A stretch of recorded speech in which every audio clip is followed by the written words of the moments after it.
maybe? Easy. Easy. Too easy. It's too easy for Too you. easy. At 48, too easy. There you go. It happened. The moment the entire boxing world was waiting for. The reckoning. The reality check that everyone knew was coming, but nobody could predict when. Jake Paul stepped into the ring with Anthony Joshua on December 19th, and within 6 brutal rounds, all the smoke, all the hype, and all the delusion evaporated in a devastating cloud of power that only a former heavyweight champion could deliver. Down on a podcast one time, and he talked about it. He said, I don't want to do an exhibition against Floyd Mayweather. Yeah. He said, I'm only doing real fights. And of course, I can't get up high in weight, but I'll fight him in a real fight at the weight that I'm at. But Jake Paul, I mean, as of right now, for what he's doing, it's good for what he's doing. But once he fights a real fighter, it's going to be bad. Have you been impressed? But one thing I like about him, one thing I do like about him, he's selling it. He's selling it, and he's making good money, and he's entertaining. But before the first bell even rang, one man had already seen this coming from a mile away. Floyd Mayweather, the boxing legend with the perfect 50-0 record, the man who built an empire on precision and dominance, watched the announcement of this fight, and his reaction was immediate. Not excited, not entertained, disappointed, disgusted even. Mayweather went on record calling Joshua's decision to fight Jake Paul terrible for boxing, a move that made no sense. And you have to understand, coming from Floyd, a man who has spent his entire career building the prestige of professional boxing, that criticism carried weight. Mayweather had warned the boxing community years ago. When Jake Paul first started calling out real fighters, claiming he could beat anyone, Mayweather shut it down cold. He said once Jake gets in the ring with a real fighter that can really fight, it's going to be over. He compared Paul to fighters like Canelo Alvarez, saying Jake would get effed up by any legitimate boxer. These weren't hollow predictions. These were the words of a man who has studied combat sports at the highest level, who understands the gap between celebrity and legitimate athletic competition. No, I won't be trained by Ben Davison. I said that London's a bit distracting for me. So I was invited to train with Team Usyk. So I've been in Spain. We've been doing some good training out in Spain. And I think he's one of the best in the world. Not I think, he is one of the best in the world. And it's not all down to him, it's also down to his team that's around him. So I linked up with them, and getting an insight to how someone who's achieved so much has been phenomenal, man. It's been a great experience, and it's very challenging. Anthony Joshua wasn't just stepping into this fight for the payday, though the reported $50 million split certainly didn't hurt. Joshua was on a mission. The former two-time unified heavyweight champion was coming off a devastating knockout loss to Daniel Dubois at Wembley. He was hungry, he was angry, and most importantly, he understood exactly what he was dealing with. This wasn't a competitor. This was a YouTuber playing boxer, someone who had built a career on fighting washed-up fighters. 58-year-old legends past their prime, and celebrities with zero boxing pedigree. Joshua had been training with Team Usyk, the same camp that prepared Alexander Usyk to become undisputed champion. He was training like he was preparing for a title fight. His focus was surgical. His preparation was meticulous, because Joshua knew something that Jake Paul didn't want to acknowledge. The heavyweight division doesn't care about your YouTube followers. It doesn't care about your viral moments. It only cares about one thing: power, precision, and experience. And Joshua had all three in abundance. Then came December 19th, the Kaseya Center in Miami. Netflix broadcasting to millions. Jake Paul entered the ring with his typical showmanship. Sunglasses, swagger, that trademark confidence that had carried him through fights against out-of-shape MMA fighters and aging celebrities. But from the opening bell, something was different. Joshua was methodical. He was hunting. While Paul darted and moved, attempting to use his speed and angles to frustrate his opponent, Joshua was calculating every step, every distance, every opportunity. The first 4 rounds were frustrating for Joshua. Paul was moving, evading, doing everything except standing and trading with the heavyweight. But Joshua was patient. He understood that Paul had a fundamental limitation. He couldn't generate the same power. He couldn't absorb the same punishment. And most importantly, he didn't have the conditioning for 8 rounds against a world-class athlete. So Joshua waited. He probed. He set traps. Then came the 5th round. Joshua found his rhythm. He landed a devastating knockdown, dropping Paul for the first time. The YouTube sensation hit the canvas, and for the first time in this fight, there was genuine panic in his eyes. He got up, he tried to continue, but the writing was on the wall. The 6th round arrived, and it was academic. Joshua unleashed a monstrous right hand. The same right hand that had knocked out legends like Vladimir Klitschko. The same power that had devastated Francis Ngannou in just 2 rounds. This time, it found Jake Paul's chin with absolute precision. Paul dropped hard. He couldn't beat the count. The referee waved it off. It was over. Joshua was victorious, and more importantly, he had delivered the reality check that the entire boxing community had been waiting for. It is a broken jaw. Those injuries are very difficult to come back from. But as AJ said, like that last shot would have knocked out a lot of heavyweights. And I know he went down heavy, but you know he was conscious on the floor. And I thought his game plan, although obviously very negative early on, which it had to be, was smart at times. And there were times where he held his feet and let his hands go. You know, it was a very one-sided fight. It was always going to be a one-sided fight. But you can't give him anything but credit and respect. There's a lot of negative people out there. There's a lot of people who want to criticize people. They're not doing what Jake Paul's done. Within minutes, Eddie Hearn, Joshua's legendary promoter, was giving interviews, and his words were particularly scathing toward Paul. Hearn made a chilling statement that has since become the defining message of this entire situation. I gave Jake his debut, and AJ may have given him his last fight.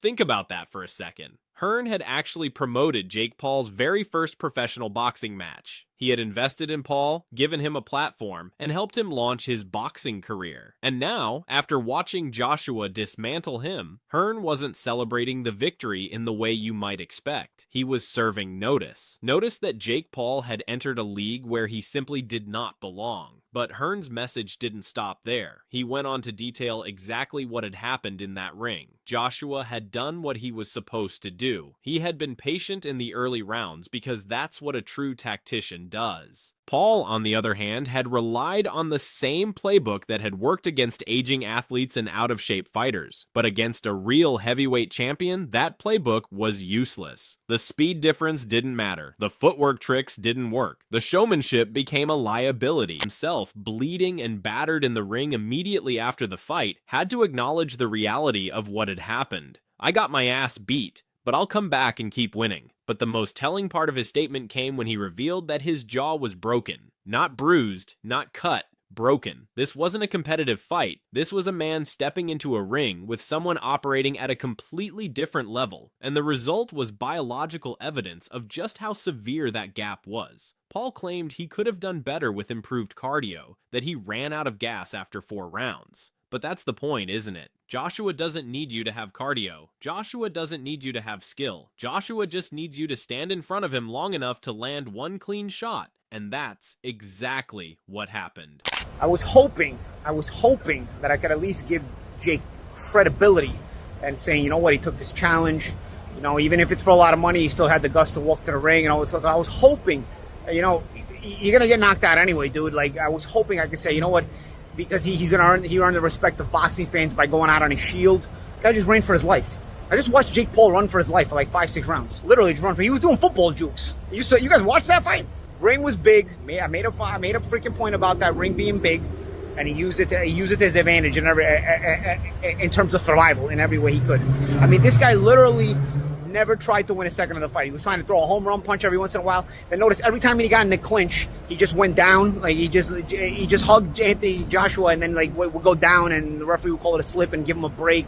Legendary boxer and commentator Paulie Malignaggi broke down exactly what transpired in the ring. Malignaggi, who has competed at the highest levels of professional boxing, understood the nuances of what Joshua was doing. This wasn't a one-dimensional power display. This was a chess match. Joshua was controlling the ring, controlling the distance, controlling the pace. He was allowing Paul to exhaust himself with his evasive movement, knowing full well that once Paul tired, the knockout would be inevitable. Malignaggi noted that Joshua wasn't showcasing his best performance, which is perhaps the most damning assessment of all. Here was a former heavyweight champion who admitted he wasn't even at his best, and he still destroyed Jake Paul in 6 rounds. What does that tell you about the actual skill gap? What does that say about all those claims Paul had made about being a real boxer, about being the future of the sport, about potentially beating legitimate heavyweight contenders? So, Jake Paul had his hands down. Yeah. He was basically waiting for that knockout. Absolutely. And where is the Tyson Fury Joshua fighting happening now? Yeah, it should happen. I think it should happen. Who wins it? Who wins it? Lennox, who wins it? Oh, don't ask me too soon. It's too soon for that, man. Excuse me, Lennox. I'm sorry. I miss you, Lennox. Hey, what's going on, up, buddy? Man? Good to see you. Yeah, man. Just let me know your thoughts on Jake going 6 rounds with AJ. You know, the fact that he did that, it was good because you know we didn't think it was going to go 6 rounds. We thought it was going to go 2.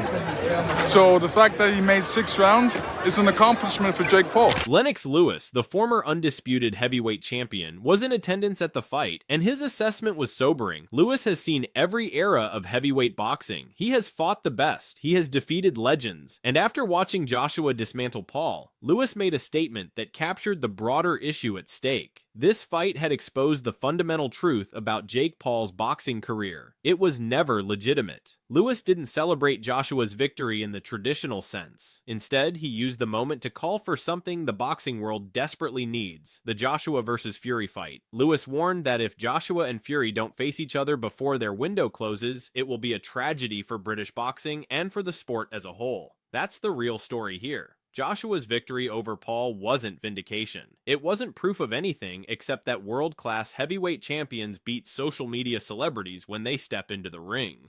Jake Paul had finally been exposed. Lou DiBella, the legendary boxing promoter, had called this fight an unsafe abomination before it happened, and the results vindicated his concerns completely. David Haye, the former heavyweight champion, had warned that if Joshua unleashed on Paul, it could be catastrophic, and while it wasn't as severe as some feared, the knockout in round 6 was definitive enough. Jim Gray, the legendary sports broadcaster, noted that Paul's performance, while showing some durability, ultimately proved nothing except that he couldn't belong in the ring with legitimate professional boxers. Paul had gone 6 rounds, but 6 rounds of what? 6 rounds of running, 6 rounds of evading, 6 rounds of getting dropped repeatedly and struggling to his feet. That's not a competitive fight. That's a demolition dressed up as a boxing match. Mayweather hadn't just predicted this outcome. Mayweather had warned the entire boxing community about Jake Paul years ago. When Paul grabbed his hat at that press conference in 2021, when Paul was disrespecting boxing's traditions and trying to rewrite the sport's narrative, Mayweather was there to remind people of a fundamental truth. This sport is built on decades of sacrifice, dedication, and respect. He continued to fight MMA guys and YouTubers. He's gonna continue to look good and shine. But once he fights a real fighter, a real fighter that can really fight, it's not gonna be that good. Does he have the ability, with what you've seen, to continue to mold himself into somebody who can actually? He told me before his goal is to fight Canelo, so that's where his mindset's at. It get fucked up by Canelo. Oh, I'm sorry, this TMG. You can curse. You can curse. You can curse. I apologize, but no apologize about it. There's no way he get demolished.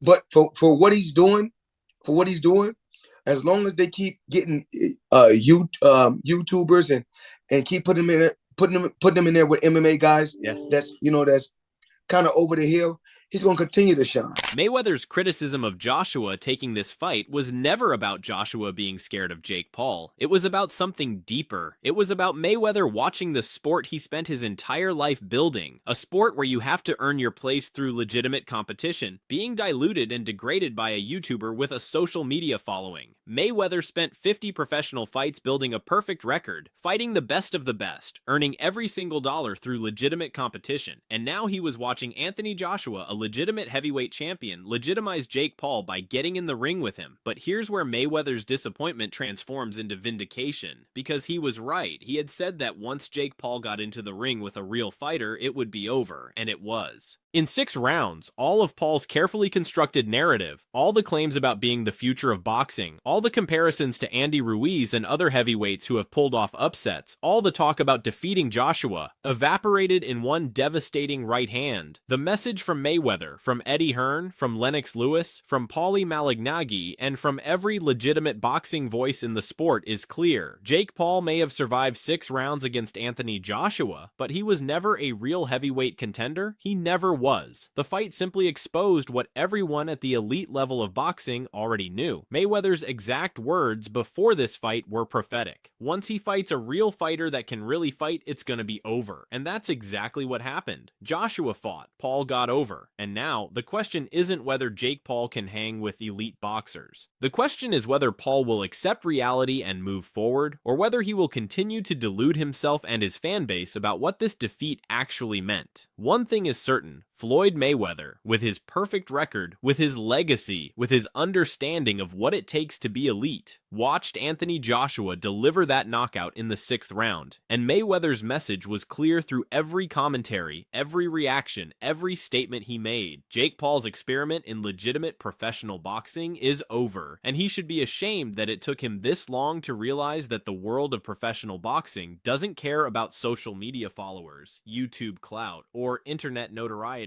It only cares about one thing: can you really fight? And after December 19th, 2025, at the Kaseya Center in Miami, the answer to that question has been definitively answered: no.